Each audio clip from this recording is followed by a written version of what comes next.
Anyway, wama tokko fi lamarraa hin waaja'a. Tokko waa'ee guyyaa gootota lamata waa'immaa bububbisu alliance jedhu mee kadura alliance kanarraa hin eegala. Andur hayyuu hoggaa jedhan yookaan namni beeka hoggaa jedhan akka biraatti ilaalaa ture.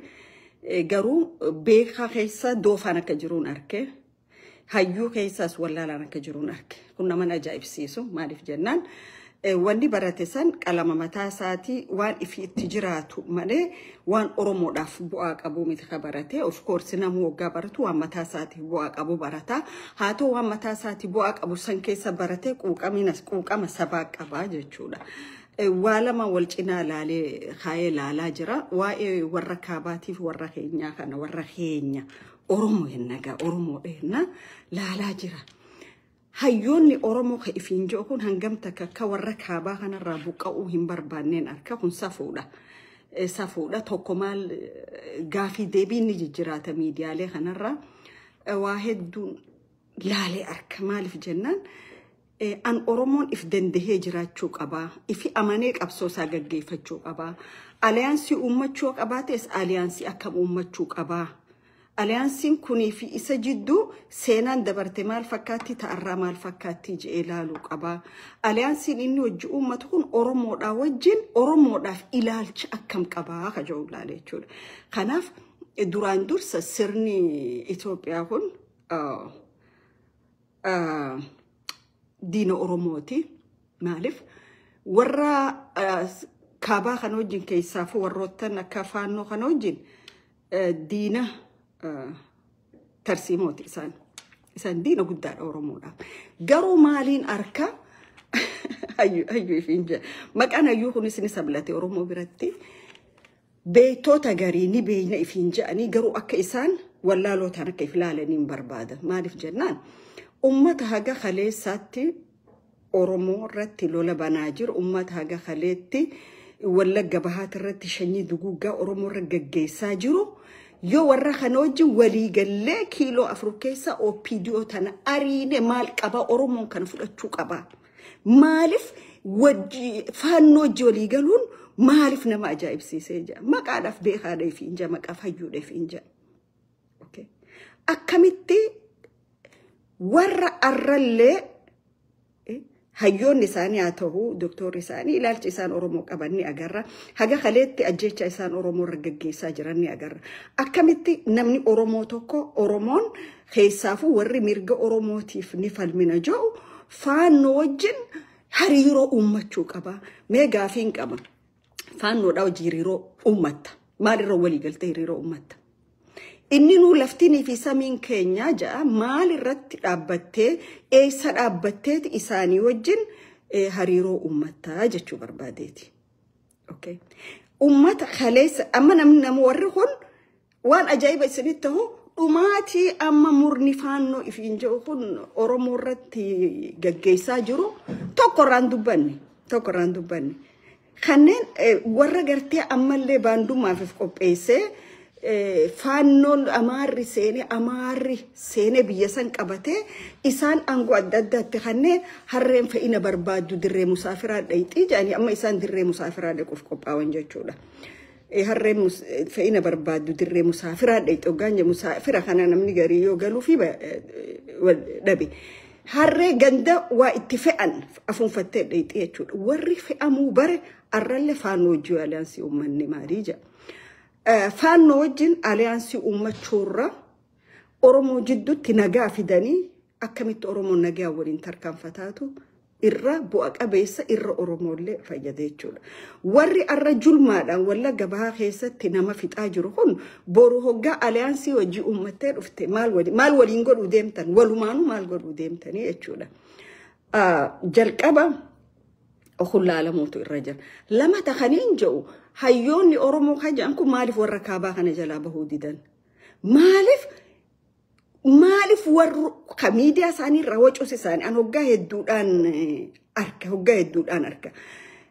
Kan ganda kaabaa kana keessa dhaqee wacuu isaanii kakaabaaf afaan ta'uu isaanii garuu gaafa Oromoo waa taate tokkoon isaan dubbatu laata walii galaniiti Oromoo irratti waan amma hojjetamaa jiru godhaa jiranii Oromoo irratti yoo warri kaabaa kun dhaqee Oromoo tana fixee dhadhawe Oromoon ka'eeti maasiidha revolutionii gaggeessaa jedhanii walii galteedhaan waan godhu jiranii na ajaa'ibsiisaa jechuudha maaliifin kana jaa gaafa dheengadda warri Ogaadeen ibsaa Oromoo balaaleeffachuu saba Oromoo arrabsuu baasan dafanii indoorsi godhanii welcome jedhan gaafa faannoon Oromoo fixxu maaliif balaaleeffachuun didama ani qabsoo Oromoo lubbuuti yarraan jaaladha an Oromoo hedduun jaaladha hedduun kabaja garuu dhugaa dhooysuun Oromoo gatii kafalchiise hoggaan amma kana dubbadhu firootan kiyya taanaan hiriyoottan kiyyaas maaliif maa dubbattaa maa usilimaa usteetumatti ilaallee warri jettanii jira lakkii hin danda'u usee itti ilaaluu hin danda'u Oromoo ta'een dhaladhe Oromoo ta'een guddadhe Oromoo ta'een mirga abbaa biyyummaa sarbame Oromoo ta'een Oromiyaarraa barootan dheeraaf jireenya baqaa keessatti daadarkaawaa ture jechuudha kanaaf useen laalee milladhee laaluu hin dandeenye gaafa qabsoon Oromooti fi dhiigni ilmaan Oromoodha qabsoo dhugaarraa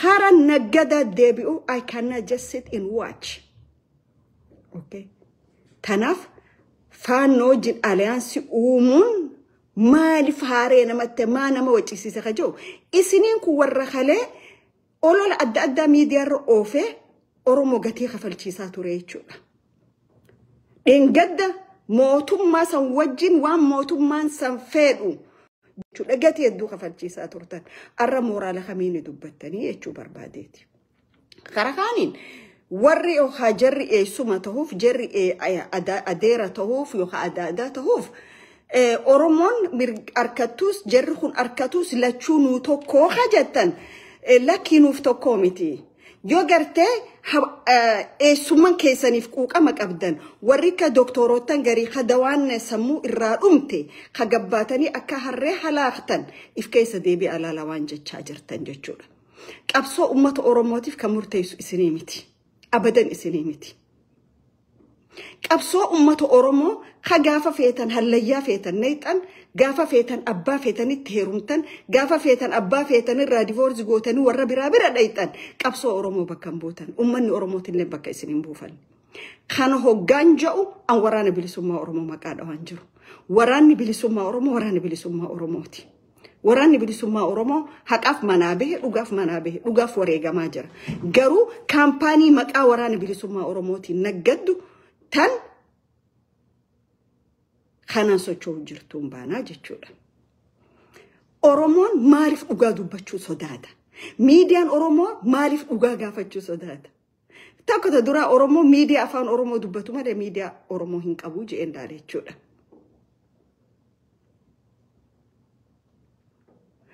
Jira jechuudha. Warri nama faarsitanii bultan Oromoo gatii kafalchiistan jechuudha.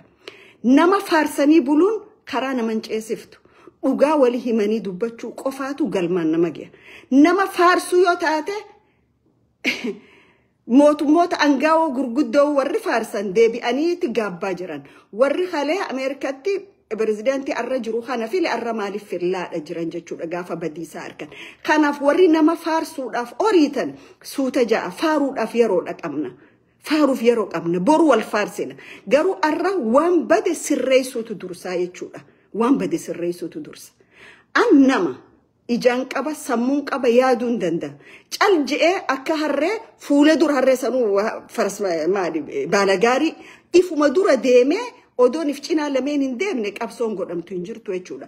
Isin warri waa namaan jettan gaafa namni jabaattanii je'ee kumaan dhibbaan isin cinaa dhaabbatu goonni kanaan jiru goota keenya bara kuma jiraadhu jettan. Gaafa garuu badii teessan arkanii badiirraa if sirreessaa jiran. Gantuudha, hattuudha, bitamtuudha namaan jettanii jechuudha. Filimni kanaan dalagu. Yoo hattuu taate hattuun isinii bitamaa yoo ta'e bitamaan isinii jechuudha. Okay. Kana keessatti if laala. Qaccelloo keessatti filaala. Okay. Kakaaniitiin irbuu shinnigaati. Irbuu shinnigaa ولا لو ميكائيل بورانتا كيدون جالد إملا إيرا نيان هلالا هجري بلو إفتلالا خجوتوك إربو شنيجا جوتا شنيجا سان أكمي وريجمن مالف وريجمن أدو مال قولو ديماني وريجمن إيه نفا وريجمي توكو ما ساني مال فكاتا دايفرسيتين ساني مال فكاتا جالل تساني مال فكاتي خبجان ساني مال فكاتي هيوم مان ساني أقوم مان ساني مال فكاتي صدركا إسان رتوران صدركا ورانا تتوفا مال فكاتي ونيلا اللي سان كيسا واحد دولا برايجي چولا توكو قوتن إيني ساني بكتاكا دنگال إخون لفين ساني بكتاكا جبت قامني ساني بكتاكا تأوالمي فون ساني بكتاكا دخيتي إخون قام سقود دادا أورمو آماني دبرن توكو أورمو تا أورمو فكاتن ود أورمو دايفرسيتي أمانتين تانان قبسومان تانان جتشولا وريقا مقالي وليف كنن أورمو في اللي ملتو توكما سيدا أورمو ما دبرسن جتشولا سيدا جبا أكمت أورمون أكا والقبتي ولين كفو دندو ولي وريقا مو دندو dirqama gootummaa dirqama saba kana fudhatanii gammoojjii biyya ambaa keessa odoo deemanu nyaaphaan shiftoota Soomaaliitiin dhumanii jechuudha. Gaafa waliin dhuman addan baane bakka takka nu fixaa jedhan.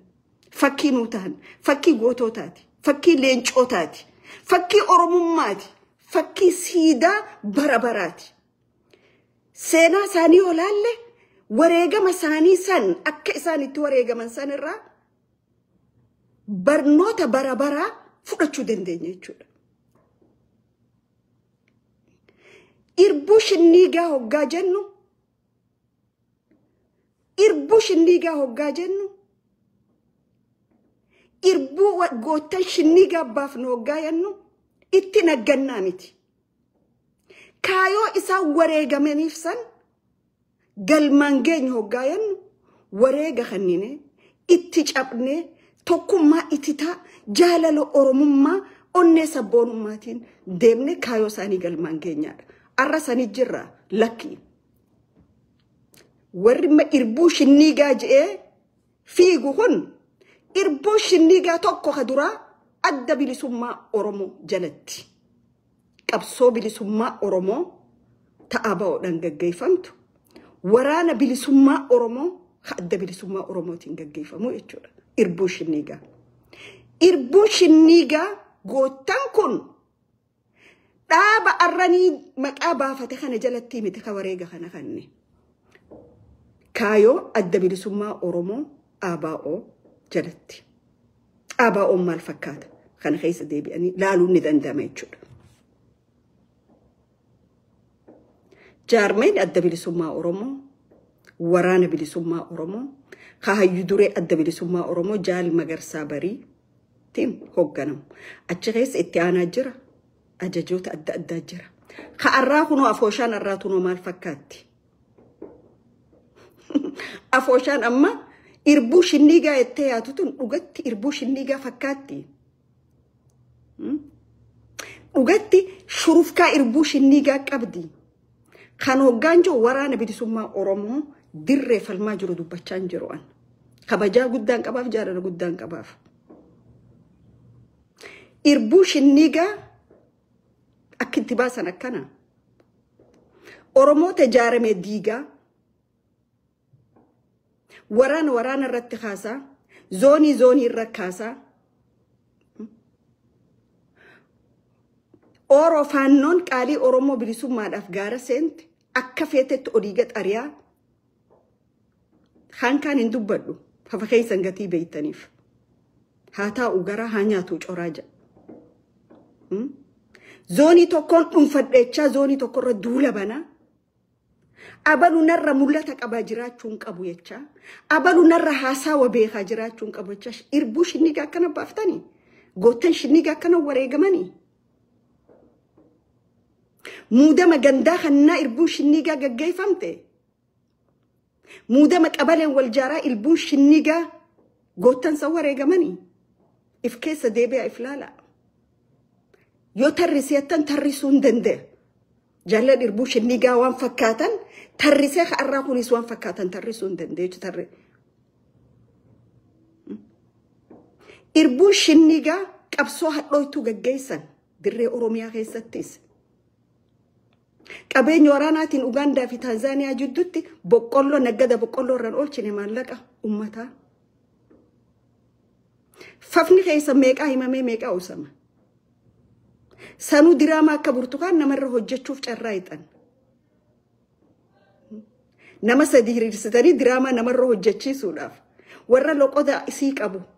Warra naannoo isii dhalate naannoo rabbi isinaa dhorku. Oromoon naannoo qaba Oromoon Oromiyaadha qaba. Oromoon loqodan qabu loqonni isaa boona isaati. Oromoon amantii isaa ta'umfaa isaati. Dhiigaa fi dafeen tokko. Garuu kana cufa hojjechaa jiru ilmaan Andu'aalem Arraageeti. Hanga ilmaan Andu'aalem Arraagee mooraa qabsoo bilisummaa Oromoo keessa jiranitti qabsoon Oromootis hin milkooytu. Joolleenis wali gaarrinfachuu hin dhiiftu. Maallayni waraanaaf bahus naggada dhuunfaarra bahuunsaa hin dhiifamuu jechuudha.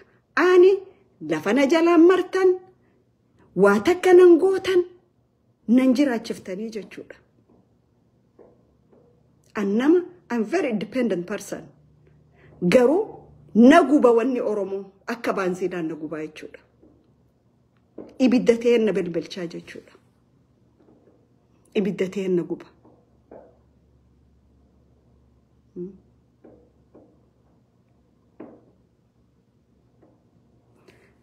Marata farsu nan ajaa'ibsiisu an. Marata farsu nan ajaa'ibsiisu. Namni gabbee makarafoona qabatee halaakeedhaaf gootan jedhamu. Goota jechuun ka wallaalaa isaa gorfatu, ka laafaa isaa jabeeffatu, ka dadhabbiin kiyya eessa jedhu, ka kufaatiin isaa eessa jedhuutu goota malee namni makarafoona fudhatee akka harree halaakamaa ooluudhaaf gootan jedhamu. Goota jechuun fakkii guddaa Afrikaa West Afrikaa keessaa bahaa jira jechuudha. Goonni warra akkasiiti. Ammoo gaana kana goota keessan faarsuu hin dandeessan warreettanii jira. Goonni keenya goota nama diigu. Goonni keenya goota nama arrabsu. Goonni keenya goota galfata ummataa nyaatee hin nyaanne jedhu. Goonni keenya goota if jala goota nyaatu jechuudha. Kana jechuu barbaaddanii? So tanaaf Oromoon yoo gattaa'ee waan keessa jiru if laale qofa akka amma deemu kanatti gatii kafalla malee lubbuu qaqqaalii itti dhabna malee fedhiin teenyaaf akeekni keenya galman ga'u yeroo fuudha garuu dhaloonni qabsoon hin baddu dhalootarraan dhalootaan ni jiraatti qabsoon hanga Oromoon galma gahutti haga Oromoon gaafii isaa takaafti deebisutti qabsoon Oromoo if boodan deebi'u garuu qabsoon gaafa naggada deebite private company jaarsaa jaartii gaafa taate galma gahuu hin danda'u jechuudha.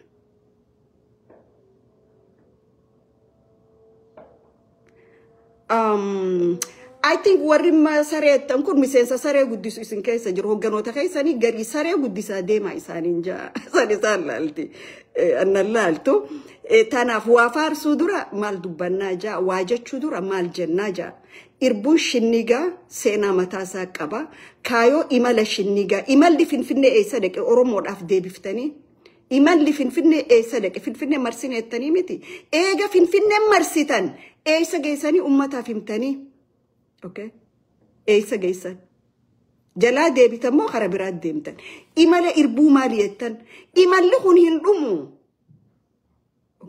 Oromootti dhugaa himaa dhugaa saniin galmaan gahaa waan Oromoo garuu diraamaa hojjettanii yeroo hunda diraamaadhaan ummata Oromoo hin gawwoomsina amma artificial intelligence tu guutee jira addunyaa tan inside out godhu jiru artificial intelligence kan sani dhimma baatanii Oromoo confusing godina qabsoo ama 27 warra ja'uutu jira qabsoon ama 27 haala amma jiru kana fiddee jechuudha qabsoo ama 27 tamma isin abaartanii balaaleeffatanii eeltira ture maal jettan waan barasan saydin takka godhu ture arra birgeediin dinne kun godhuu hin dandeenye jechuudha addaa eegaa jiranii jechuudha walirraa eegaa jiranii jechuudha qabsoon ganna 27 nama amma samiirra geessitan kana isaa fi nama 9 warra bakka irra jiran tan fide jechuudha. Eessa dhaqan warri saydan yeroo sanii. Jara naman dubbachiisena yoo dubbanne waa hedduu dubbachuu dandeenya. Tanaaf Oromoon bakka itti caphe beekee akkamitti kaanaadha. Bakka itti dhaame beekee akkamitti bakka sanii kaanaadha. Okay, waan feetan jettan qabsoo tanarraa waan feetan jettan qabsoorraa nama deebisuu hin dandeessan nama arrabsitanu tokko ta duraa ulaagaa miseensa keessanii ta'uun arraba eenyummaa keessan kan mul'isu arraba isin nama arrabsitanii jechuudha. Naamusa hin qabdan, disipiliina hin qabdan, heeraa fi seera dhaabaa hin qabdan, ka isin qabdan arrabaa jechuudha. Yoo arrabaati namni magaalaa dhaqee waliif bitu hin jiru, namni dukkaana dhaqee hireessu hin jiru jechuudha. Kanaaf arraba jarjaruu dura afaanuma nagaati maal goonaa jaa arrabni har tokko nama hin geessu. Okay. Deema namicha warra Paakistaanii kan YouTube qabu san dhaggeeffadha. Wanni qabsoo godhaa fi turtan Central Oromiyaa control godhuu fi jan qabsoon teessan Central Oromiyaa control gootanii abbiyyoo negotiate godhuudha. Sani that cannot be struggle san qabsoo hin jedhamu jechuudha. Takkuma takkaan wanni hedduun gabbaa jira jechuudha. Kanaaf qabsoon Oromoo galmani ga'e. Tanaaf suutuma jaa walit deebina kakaaniiti qaceelloo walii himuu dandeenya sodaas hin qabnu. Waa takkaas wanni fidhamoon hin jiru, wanni callisnuus hin jiru, wanni gartee isini gadhiisanii usanii taa'amuus hin jiru jechuudha. Okay, arraba hogganoota keessanirraa arraba bartan. Isaanummarraa bartan. Waanuma hogganni fi dalagu darasa waanuma sheekni godhu darasaan gootii jedhan. Sheekni quraan akka gaarii si qaraasise akkuma gaarii bartaa jechuudha. Tanaaf wahuma hogganni keessan godhu godhaa jirtan. Isaan nama arrabsaa isinis nama arrabsitan. Kanuma gatiin keessan waa takkaas hin fiddan. Kar tokkos hin dhayxan waa takkaas hin fiddanii jechuudha. Karaan itti waa fidamu yoo jiraate heeraa fi seera naamusa durirratti yoo deebitan qofa. Okay? Kana alaan kar tokko hin dhayxan. Asumaa fi achi wurwur jettan. Garuu kana jidduutti lubbuu qaaliitu gatii kafala.